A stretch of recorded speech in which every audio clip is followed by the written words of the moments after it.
The black Mercedes stopped in front of Nia's flower stand, and when the door opened, Korea's most powerful businessman stepped out, the man whose face was on every business magazine, whose family controlled half of Seoul's economy.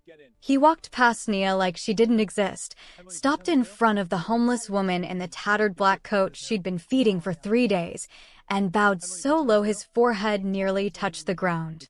"Mother," he whispered, his voice breaking, "please come home." Nia's heart stopped because 3 days ago, she'd given this woman her last bit of money, shared her food, protected her from the rain, never knowing she was standing next to the matriarch of Korea's most feared family. The black Mercedes came to a stop outside Nia's modest flower stand, its sleek body gleaming under Seoul's neon lights. Nia froze, her hands still wrapped around a bouquet of wilted chrysanthemums she'd been about to throw away. 3 men in tailored suits emerged first, their movements synchronized like dancers who'd rehearsed this 1,000 times. They scanned the narrow alley before one of them opened the rear door. A man stepped out, tall, silver-haired, his presence commanding enough to make the air feel thicker. Kim Tae-sung. Even Nia, who'd only lived in Seoul for 3 years, recognized that face. His conglomerate owned half the buildings she could see from where she stood. He walked toward her flower stand with purposeful strides, and Nia's heart hammered against her ribs. Then he stopped. Right in front of the old woman sitting on the plastic crate beside Nia's stand, wrapped in a tattered black coat that had seen better decades. The woman Nia had been feeding for the past 3 days. The woman everyone else pretended didn't exist. Kim Tae-sung bowed. Not a polite nod, but a full 90-degree bow that made his bodyguard shift uncomfortably. "Mother," he said, his voice cracking on the single word. "Please come home." The old woman looked up at him with eyes that held storms. "I wasn't ready yet." Nia's bouquet slipped from her fingers, petals scattering across wet pavement. The old woman turned to her, and for the first time in 3 days, she smiled, really smiled. "Thank you for your kindness, child. We'll speak again soon. If you want to see how a simple act of kindness changed everything, subscribe and hit that notification bell. Trust me, this story gets wild." 3 days earlier, Nia had been trying to forget her own name. Not literally, but the version of herself that believed Seoul would be different. The version that thought her Korean father's homeland would feel like home too. Instead, she'd found a city that looked at her dark skin first and asked questions never. "How much for the roses?" A woman in a business suit didn't make eye contact, her voice flat with disinterest. 5,001. Nia kept her voice steady, professional. She'd learned that much. "Too expensive." The woman walked away without haggling, without even looking at the flowers. Nia knew it wasn't about the price. It never was.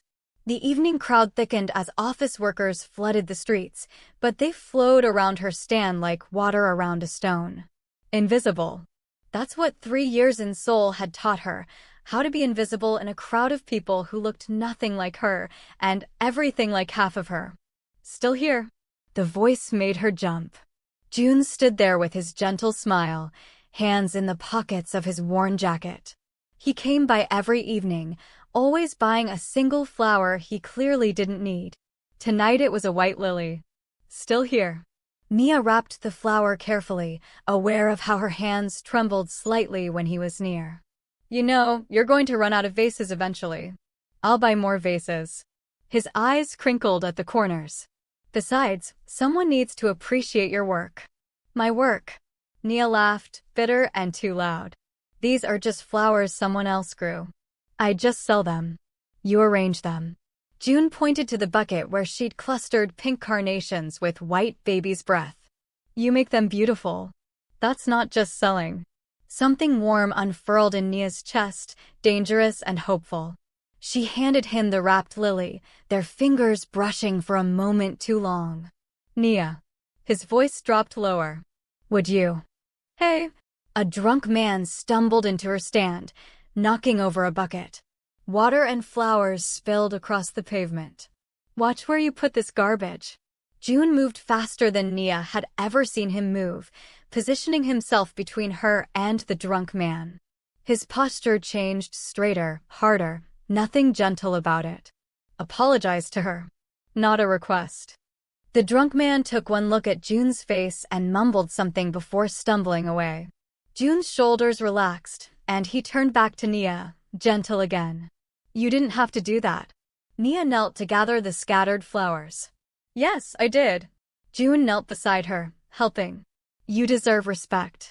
Their eyes met over a handful of crushed daisies, and Nia felt something shift. Something that felt like maybe, possibly, home. The rain started an hour after June left. Not the gentle spring rain from her mother's Jamaica, but the harsh, cold rain that felt like needles. Nia packed up quickly, her fingers numb as she wrapped unsold flowers in newspaper.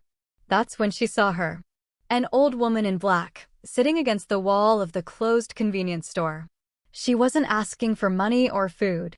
Just sitting there, rain soaking through her clothes, her face tilted up toward the sky like she was waiting for something. Everyone walked past. Some sped up. No one looked directly at her. Nia stood there, umbrella dripping, watching the crowd's collective blindness. She thought about her own invisibility, her own nights when kindness felt like a language no one in Seoul spoke. Excuse me. Nia approached slowly, umbrella extended. Are you okay? The woman's eyes opened. Dark, intelligent, assessing. For a moment, Nia felt like she was being measured against some invisible scale. I'm wet, the woman said simply. I can see that. Nia held the umbrella over both of them. Do you have somewhere to go? Not tonight. Nia should have walked away. She could barely afford her own tiny room in Itaewon. She had 37,000 won in her wallet and a phone bill due in 3 days. But the woman's eyes held something that looked like her own loneliness, multiplied by decades. Come on. Nia made a decision she'd replay in her mind 1,000 times. I know a place. The Pojangmaka around the corner was run by Mrs. Lee, who'd been kind to Nia when kindness was rare. The old woman followed without protest, her movements stiff but dignified. They sat at the plastic table, steam from boiling soup pots creating a warm fog. 2 bowls of jampong, Nia ordered, watching her savings disappear but unable to stop herself. You're not Korean, the woman said. Not a question. Half. Nia had learned to lead with that. My father was Korean. My mother is Jamaican. And they let you struggle alone in Seoul? The words cut clean through Nia's defenses. My father died when I was 12. My mother couldn't afford to come with me. I came to find. I don't know. Something. Did you find it? I found out I don't belong here. The admission tasted like defeat. The soup arrived, spicy and too hot, perfect. The old woman ate slowly, deliberately, like someone who'd known hunger and never forgot it. You remind me of someone. The woman's voice softened. She also helped people without asking what she'd get in return. What happened to her? She died. Cancer. 23 years ago. The woman's hands tightened around her spoon. She was my daughter. They talked until Mrs. Lee started cleaning up, their conversation ranging from everything to nothing. The woman, she said to call her Mrs. Kim, had a way of listening that made Nia talk about things she'd kept locked away. Her dreams of opening a cafe where everyone was welcome. Her mother's letters that always asked when she was coming home. Her fear that she'd never find where she belonged. You belong where your kindness is, Mrs. Kim said finally. Everything else is just geography. Nia walked her to a nearby Jimjilbang, paid for a night's stay with money she didn't have, and left feeling simultaneously foolish and necessary. Don't go anywhere, the story is about to get intense. Drop a comment telling me what you think happens next. June was waiting at her flower stand the next morning, holding 2 cups of coffee. You're early. Nia accepted the coffee gratefully, the warmth seeping into her cold hands. Couldn't sleep. He looked at her with something new in his eyes, something that made her breath catch. Nia, I need to tell you something. That sounds ominous. It's not bad. At least, I hope it's not bad. He set down his coffee, took her free hand. I've been coming here for 6 months. Every single day. Do you know why? Chronic flower addiction? He laughed, thumb brushing across her knuckles. Because the first time I saw you, you were giving away flowers to a little girl who was crying. You didn't charge her mother. You just gave them away. And I thought, there's someone who sees people. June. Let me finish. His grip tightened slightly. I've been trying to work up the courage to ask you out properly. Not just buying flowers and making small talk. An actual date. Dinner. Conversation. Me trying desperately not to embarrass myself. Nia's heart did something complicated in her chest. You already bought me coffee. That's basically a date. This is street coffee. I want to buy you restaurant coffee. The fancy kind with foam art. I don't need fancy coffee. But do you want it? His eyes searched hers. Do you want this? Us. The question hung in the morning air, heavy with possibility. Nia thought about all the reasons to say no, the complications, the differences, the inevitable disappointment. Then she thought about his daily visits, his patient kindness, the way he looked at her like she was someone worth seeing. Yes, she whispered. I want the fancy coffee. June's smile could have powered all of Seoul. He leaned in slowly, giving her time to pull away, but Nia met him halfway. The kiss was soft, tentative, tasting like cheap coffee and hope. Finally, Mrs. Kim's voice made them jump apart. She stood at the edge of the stand, wearing the same black coat, looking amused. I thought you two would dance around each other forever. Mrs. Kim. Nia felt her face burning. I was going to check on you today. I'm fine. Better than fine. I enjoyed the jimjilbang. Very clean. She looked at June with those assessing eyes. You. Boy. What are your intentions toward this girl? Grandmother. June's face went red. Nia's brain screeched to a halt. Grandmother. Mrs. Kim smiled serenely. Small world. The next 2 days blurred together in a strange domesticity. Mrs. Kim appeared every morning, helping Nia arrange flowers with surprising skill. June came by for coffee, and the three of them fell into an easy rhythm. Nia learned that Mrs. Kim had worked in flower shops when she was young, that she had strong opinions about color combinations, that she laughed at jokes in a way that suggested she didn't laugh often. You should expand, Mrs. Kim said on the third morning, examining Nia's modest inventory. Add plants. People love plants now. Makes them feel responsible for something alive. Plants cost money I don't have. Nia tied ribbon around a bouquet. Money is just a tool. Like flowers. It only matters what you do with it. Easy to say when you have it. Mrs. Kim's eyes glinted. Is it? That evening, as Nia was closing up, 3 men in black suits appeared. Not unusual in Seoul's business district, but something about their formation, their synchronized movements, made Nia's instincts scream. We're looking for someone, the lead man said, his Korean too formal, too careful. An elderly woman. She was seen here. Lots of elderly women in Seoul. Nia kept wrapping flowers, not looking up. This one is special. He pulled out a photo on his phone. Mrs. Kim's face stared back at her, but younger, dressed in expensive clothes, standing beside a man whose face had been on billboards. Haven't seen her. The lie came easily. The man's eyes narrowed. You're certain? There would be a reward for information. I said I haven't seen her. Nia met his gaze straight on, refusing to blink first. The men exchanged glances. The leader pulled out a business card, set it on her stand. If you remember anything. They left, but Nia saw one of them on his phone, talking urgently. Her hands shook as she dialed June. There were men here, she said when he answered. Looking for your grandmother. Silence. Then, where is she now? I don't know. June, who is she really? It's complicated. Uncomplicated. Now. She heard him exhale, long and heavy. Meet me at the cafe on the corner. 15 minutes. I'll explain everything. Mrs. Kim appeared before Nia could leave, materializing from the evening shadows like smoke. They found you. Not a question. They're looking for you. Nia grabbed her arm. Mrs. Kim, what's going on? Who are you? Someone who was tired of being who everyone expected. She looked at Nia with infinite sadness. Someone who wanted to be invisible for a while. To remember what it felt like to be human instead of a name, a fortune, a legacy. I don't understand. You will. Mrs. Kim patted her hand. And when you do, I hope you'll forgive me for the complication I've brought into your life. The cafe was nearly empty. June sat in the corner booth, his hands wrapped around a cup he wasn't drinking. Nia slid in across from him, her heart hammering. Talk, she demanded. My grandmother's name is Kim Soo-jin. You've probably seen it in the news. Kim Industries, Kim Foundation, Kim, basically half of Korea's economy. His voice was flat, exhausted. When my grandfather died 5 years ago, she inherited everything. Made her the richest woman in South Korea. Nia's mouth went dry. That Mrs. Kim? She disappeared 3 weeks ago. No note, no warning. Just gone.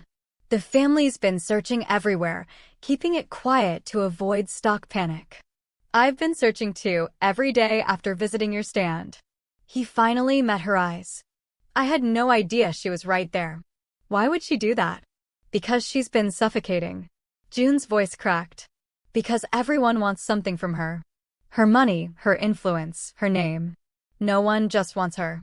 When my aunt died, her daughter, something broke in her.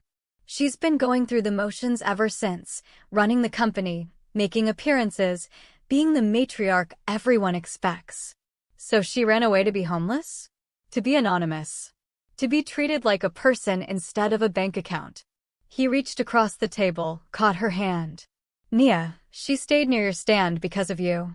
Because you were the first person in probably decades to help her without knowing who she was.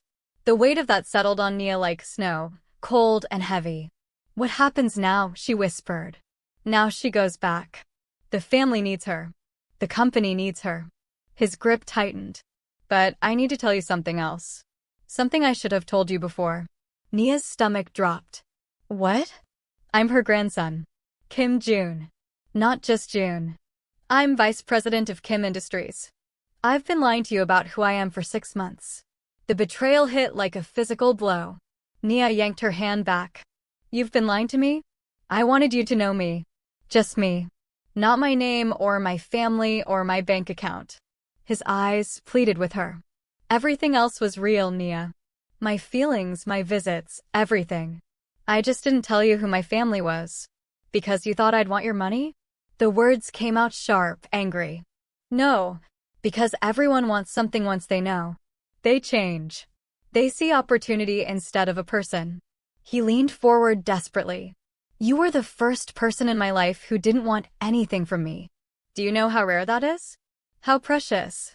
So you lied. So I waited. His voice broke. I was going to tell you. On our first real date. I had it planned. I needed a little more time being nobody. Nia stood up, her chair scraping loudly. We're all nobody, June. Some of us just don't have the luxury of pretending otherwise. She walked out into the night, his voice calling after her, and she didn't look back. This is where everything changes. If you're invested in this story, smash that subscribe button because the ending is going to blow your mind. The next morning, Nia almost didn't open her stand. She lay in her tiny room, staring at the ceiling, replaying every conversation with Mrs. Kim. The woman had played her. They both had. Everything had been a lie. But then she thought about Mrs. Kim's eyes when she talked about her daughter. The way her hands had trembled slightly when Nia paid for the jjimjilbang. The quiet desperation of someone drowning in expectations. She opened the stand. The black Mercedes arrived at noon. Kim Tae-sung emerged with his bodyguards, and this time Nia understood the weight he carried. Not just wealth, but responsibility. Fear.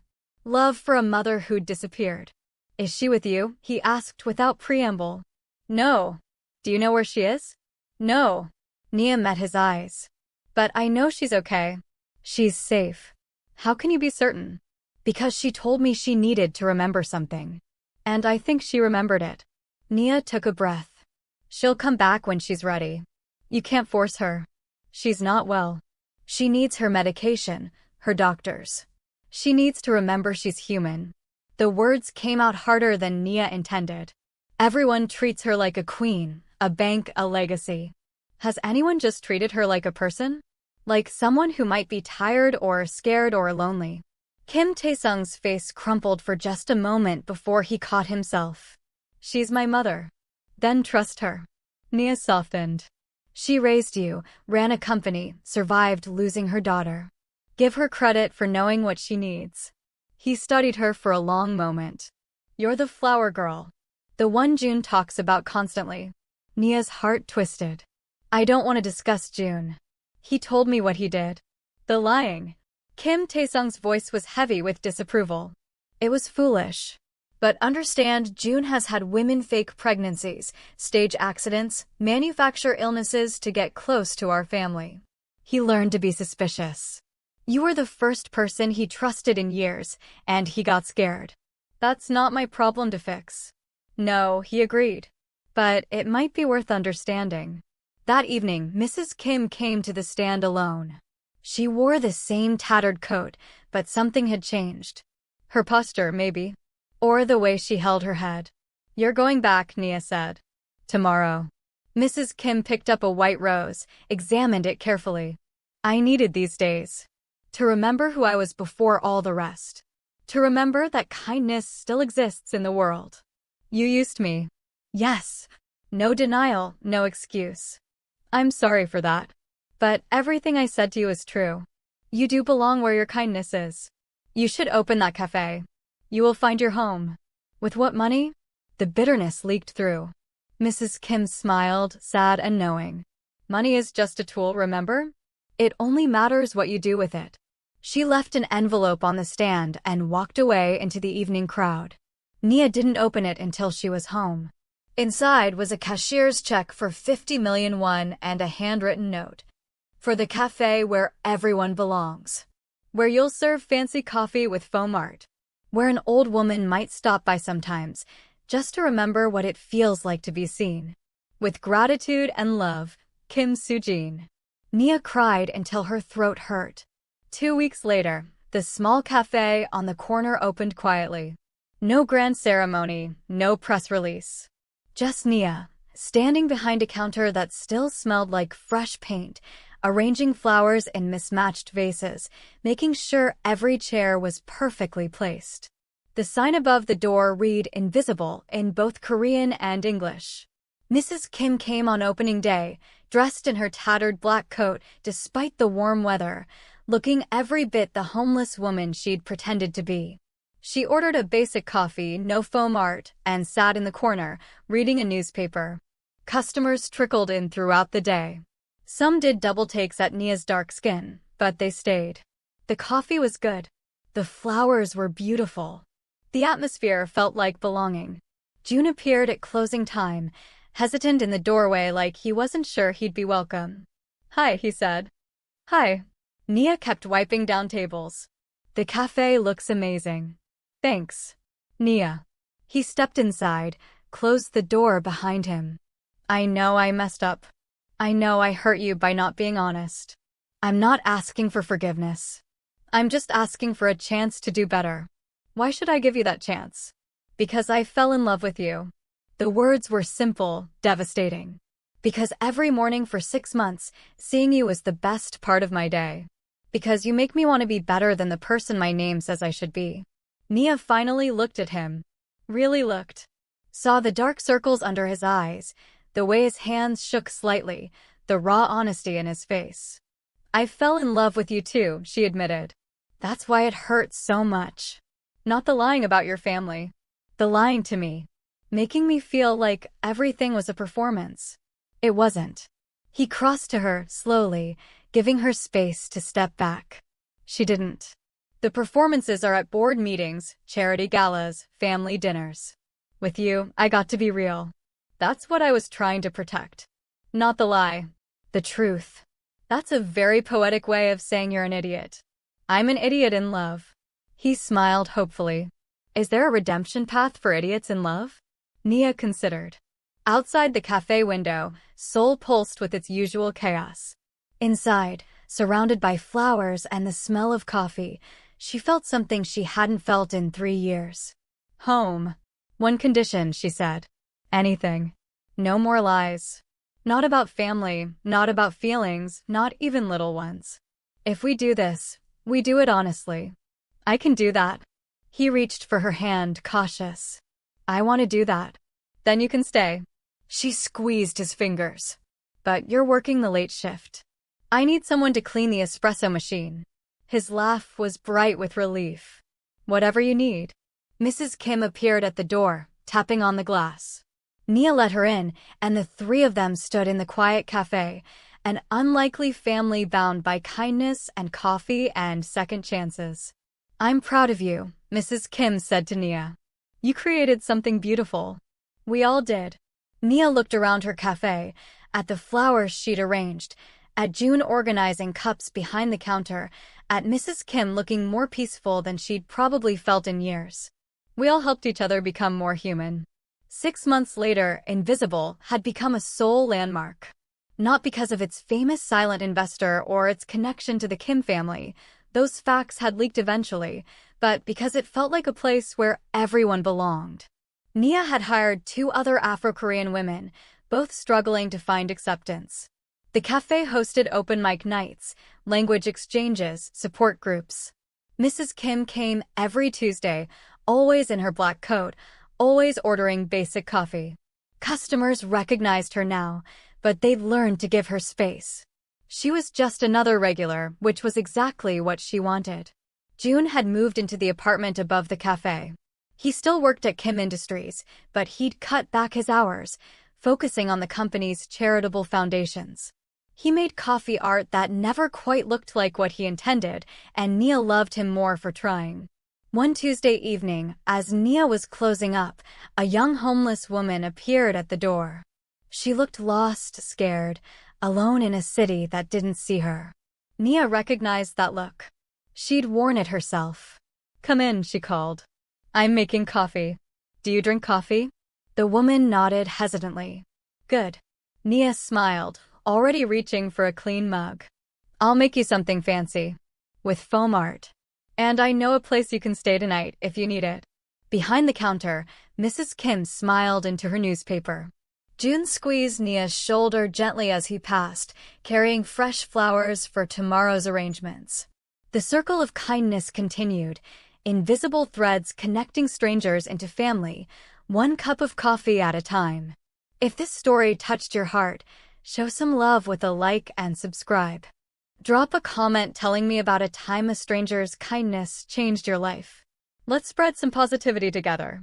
And remember, you never know who might need your kindness today. See you in the next story.